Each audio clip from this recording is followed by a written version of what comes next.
Bago tayo kay Ombudsman dahil talagang yayariin ni Ombudsman to diretso. Mabigat na posibleng ikaso ng Ombudsman laban sa matutukoy na responsable sa gulong nangyari sa Senado noong Miyerkules. At kasama po sa iimbestigahan ang ilang senador. Saksi, si Joseph Moro.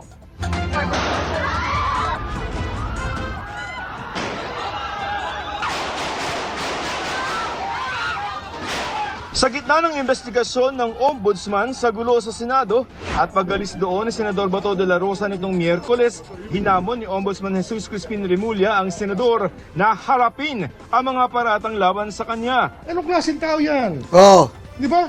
Ganyan ba dapat maging senador natin? Tumatakbo sa batas? tama. Oy, Ombudsman, yung kapatid nyo anong klaseng ano yan? Aray ko. Ombudsman, yung kapatid natin, anong klaseng ano, Aray ko. Pakiano rin po Ombudsman. Pakiano rin po, Ombudsman. Okay? Is that the hero we want to portray? Oh. Flight is indication of guilt. Ayon kay Remulla, bumubuo na ng panel ang Ombudsman para sa investigasyon ang mga posibleng kaso sa mga responsable sa nangyari. Totoo po yung sinabi rin ni Ombudsman.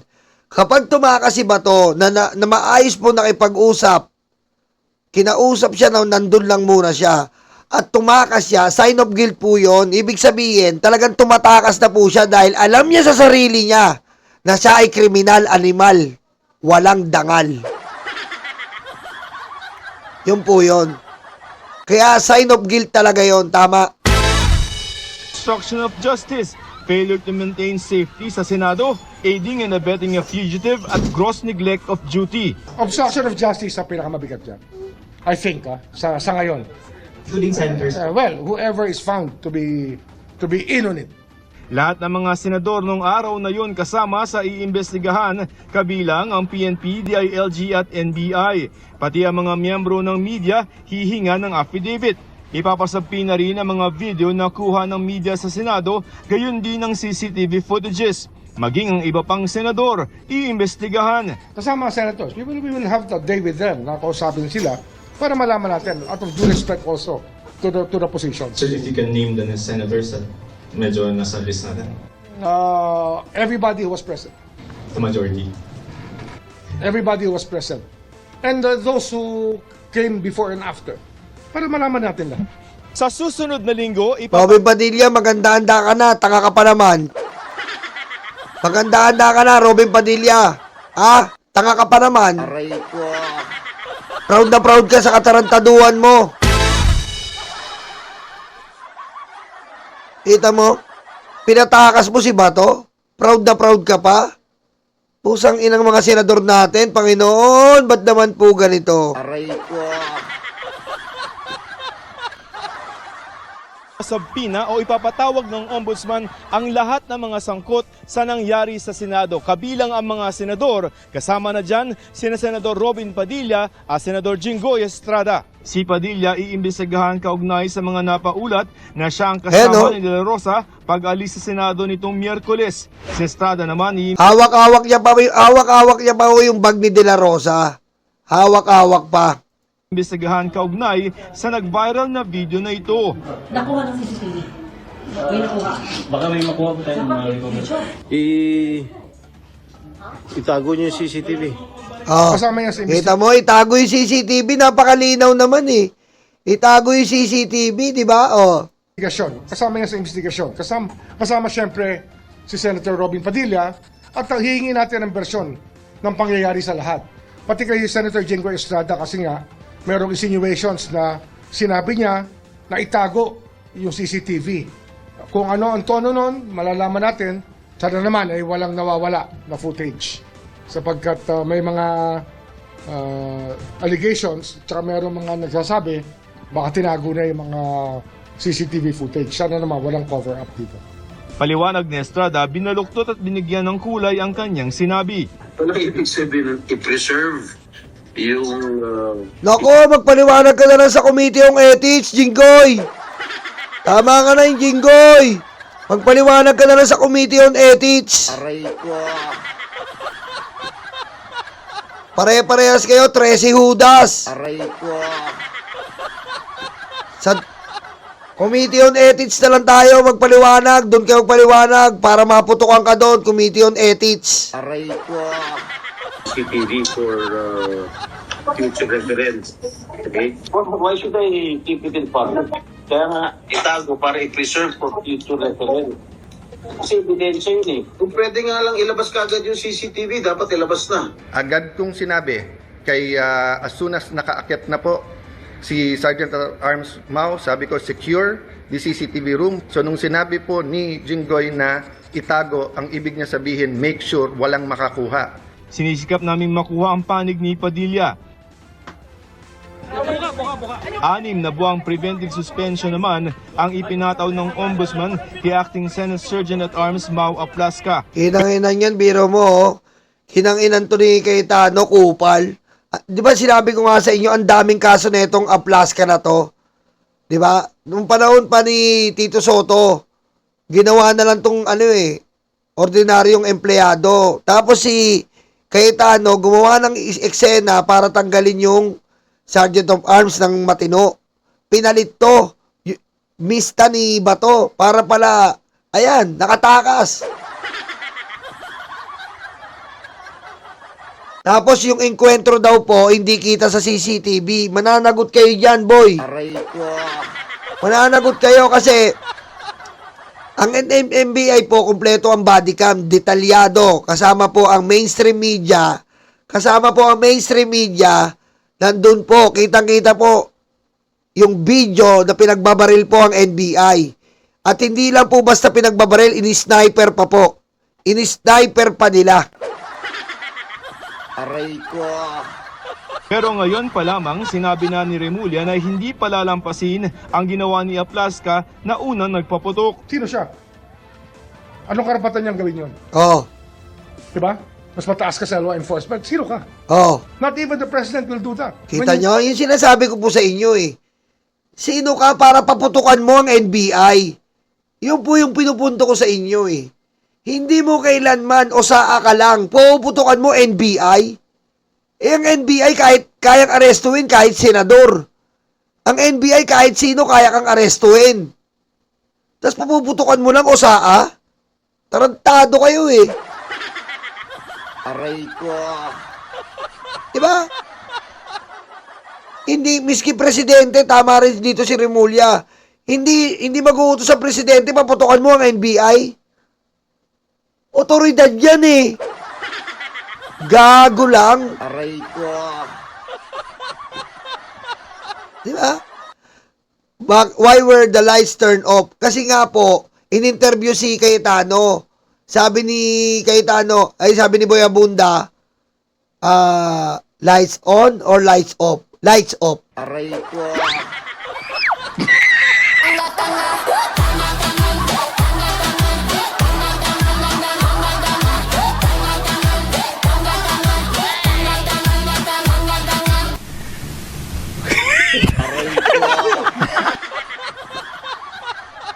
Try to be above the law, then you have a problem. Tanong naman ni Senate President Alan Peter Cayetano bakit si Aplaska lamang ang suspendido. Suspend also the NBI director. Tanga! Kasama ikaw, masuspendido, mag-resign ka. Nananahimik yung NBI director, papasuspindi mo. Sadyang gago yung plano mo, tanga. Aray ko. Because he is more a suspect than General Mao dito. Wala Anong si Matibag nandun sa presscon? Naka-video call ng GMA tsaka ng DCMM. Wala sa doon, nasa presscon, live na live. Bobo! pampahayag tungkol dito si NBI Director Melvin Matibag. Sa kwento ni Aplaska, nagpaputok siya ng warning shot dahil hindi sumunod sa kanyang direktiba ang mga taga-NBI na ibaba ang kanilang mga armas. Kung nakita ka ng NBI dyan, ano po dapat ang logical na ginawa mo? Ano? Hindi ba dapat tinawagan niya ako, Direktor? May mga NBI. Ang sinasabi niya sa akin, ba't hindi ako nagko-coordinate? Hindi po talaga ako magko-coordinate sa kanya dahil wala naman kaming operation po sa Senado. Yung coordination ko po sa GSIS. GSIS, may video, may sulat. Hindi ka ubra kay Tano. Hindi ka ubra dito, 10,000 kasinungalingan. Ha? 10,000 kasinungalingan ang ginagawa mo, 10,000 katarantaduhan, 10,000 kabobohan yan. Aray ko. Invitation po sa amin ng GSIS. Ako, matagal po ako sa military and law enforcement. Alam ko po na pag mayroong operation ng isang armed component ng ating pamahalaan, magsasagawa po sila ng pre-coordination dahil delikado po eh. Ako nagtataka po kung siya alam niya ang ginagawa niya being part of the law enforcement agency ng government. Bobo ka talaga, aplas ka eh. Pag nakita mo ang NBI, kahit walang pre-coordination yun, nakita mo NBI. Nakita mo NBI eh. Ano gagawin mo? Kausapin mo, hindi mo i-warning shot. Sa tingin mo, babariling ka ba ng NBI? Aray ko. Diba? Nandun. Yung NBI, if ever totoo, kaso hindi eh. Ando yung NBI. Ba't warningan shot mo? Hindi yan terorista. Otoridad, warning shot mo? Hindi mo warning shot yan, tanga. Aray ko. Very strict standard SOP po na mag-coordinate siya sa nalalapit o sa pinakamalapit na law enforcement o military unit. Paliwanag ng Ombudsman, hindi naman parusa kay Aplaska ang suspensyon. Layo nitong ma-preserve ang mga ebidensya gaya ng CCTV footage na hawak ng Senado. Ang NBI naman pinag-aaralan kung pwede nilang kasuhan si Aplaska. Law enforcement officer po yun sa security personnel eh. Siya pa yung magpapababa ng baril. Baliktad po, dapat siya yung nagbaba ng baril. Dahil nagpakilalang security personnel yun. At umaga pa lang, alam niyang nadudog po ang NBI. Pinag-aaralan po namin yan in consultation po with the Department of Justice. Hinihinga ng GMA News ng bagong pahayag si Aplaska. Sa ilalim ng Police Operational Procedure sa paggamit ng baril, pinapayagan lamang ang warning shot kung outnumbered at overpowered ang pulisya. Kita nyo? Outnumbered, overpowered ang pulisya. Ayan po yung warning shot. Pakinggan nyo maigi ha. Sa ilalim ng Police Operational Procedure sa paggamit ng baril, pinapayagan lamang ang warning shot kung outnumbered at overpowered ang pulisya at may nakambang imminent danger sa kanyang buhay. Ayon sa PNP, kahit hindi pulis, ang pagpapaputok basta-basta ng warning shot ay may katapat na parusa sa ilalim ng batas. May batas naman na nag-govern sa kahalintulad na insidente ng halimbawa ng warning shot. Nandiyan ang revised penal code na sinasabi about indiscriminate firing at yung possible charge na alarms and scandal. Kita nyo, yan po yung warning shot. Ibig sabihin, halimbawa po yung pulis, halimbawa po if ever, alam ko internationally bawal yan eh. Yung pulis po, may 10,000 mga kidnapper. Diba? 10,000 kidnapper, outnumbered na siya eh. Patakas. Pwede siya mag-warning shot. Pero yung enkwentro po ng NBI at OSAA, if ever totoo, kasi wala namang NBI, yung NBI po nakaharap ng mga OSAA, nakatakong eh. Aray ko. Nakatakong eh. Ibig sabihin, nakita na ng OSAA eh. NBI. Anong gagawin mo? NBI. Puti ko warning shot mo to. Bang! Umalis kayo dito! Hindi ganon. Otoridad yon, hindi mo wina-warning shot yon. Anong ginawa mo? Wala ka dapat baril, wala ka dapat dala. Kausapin mo ang otoridad na NBI. Napaka-basic eh. Kaso nag-warning shot sila, dyan sila naalanganin. Aray ko. Diyan sila mananagot. Kasi po, sa totoosin lang po, tarantado po si Cayetano. Ginawa niya pong drama na to para mapasama po ang NBI. Mapasama po sila Tito Soto. At mapasama po si Pangulong Bongbong Marcos. Yan. At para mas malaman po ng, ayan po, gusto nila eh, malaman po ng internationally na nagkakagulo ang Pilipinas. Pero baligtad po ang nangyari.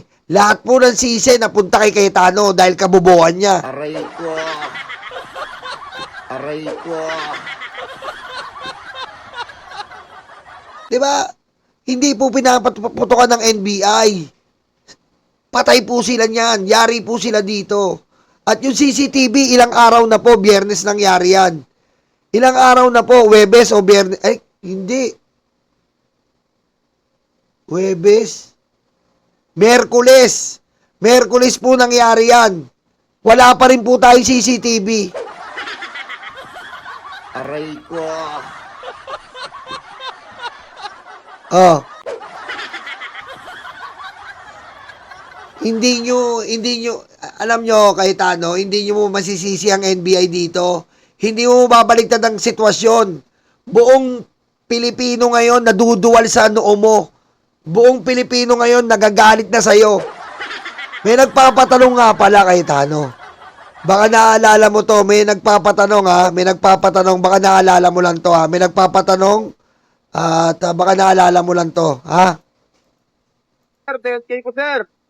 Sinabi ni Alan Peter Cayetano na 500 billion pesos ang naidagdag sa national budget next year.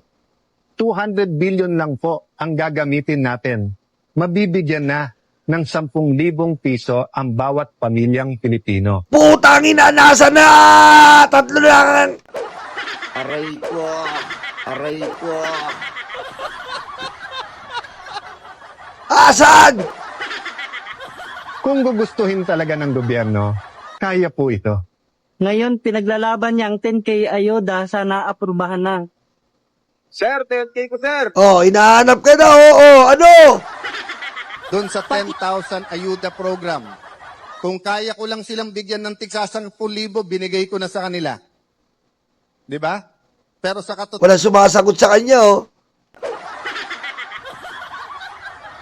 ito'y isang legislative proposal. Oh, kita mo? Manang-mana kay Digong. Pupunta ako ng West Philippine Sea. Sa kausapin ko Xi Jinping, magje-jet ski ako. Budol. Bawat Pilipino, 10,000. Budol. Aray ko. Sara Duterte, aayusin ko, bigyan nyo ako 100 billion. Sa edukasyon, aayusin ko edukasyon. Budol. Aray ko.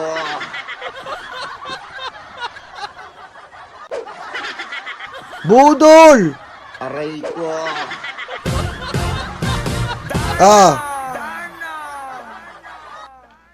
Puro budol.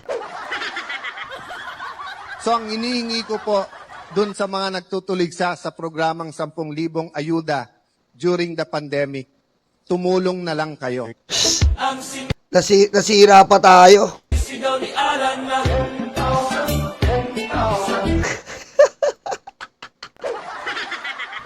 Ayan po, ang lupit, di ba? Sabi ko po sa inyo, abangan natin sa Lunes, pag hindi natanggal to, diretso ulit tayo sa kalsada.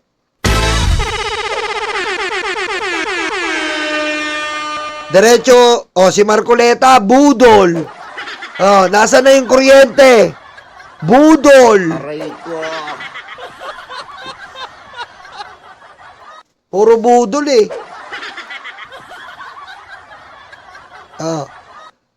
Pag hindi po natanggal sa Lunes to, diretso ulit po tayo sa kalsada, hindi natin titigilan to.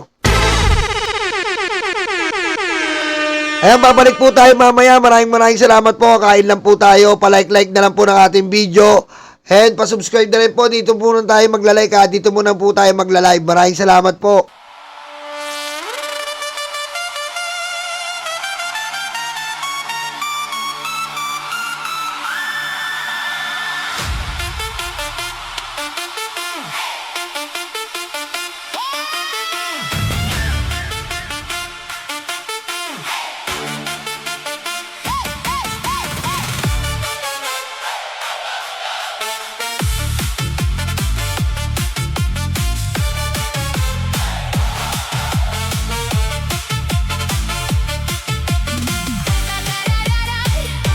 Dito po tayo magla-live ha, hindi po sa Nyolo Random.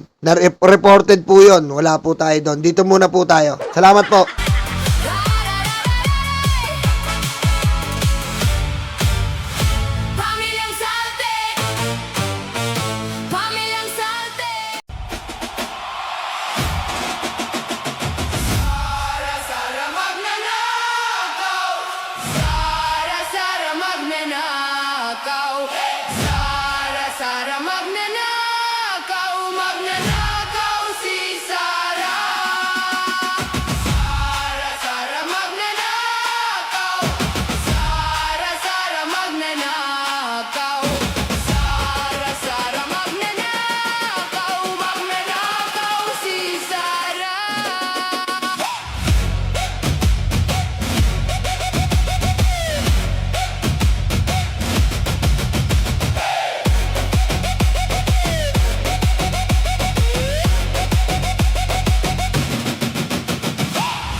Kayang mamamatay, tao dapat palayasin natin ito. Pera niya sa pogo, huli na. Pera niya sa droga, huli na. Pera niya sa China, huli na. Walang lusot ang impakta. Sara magnanakaw, Sara magnanakaw, Sara magnanakaw, magnanakaw si Sara. Sara magnanakaw, Sara magnanakaw, Sara magnanakaw, magnanakaw si Sara.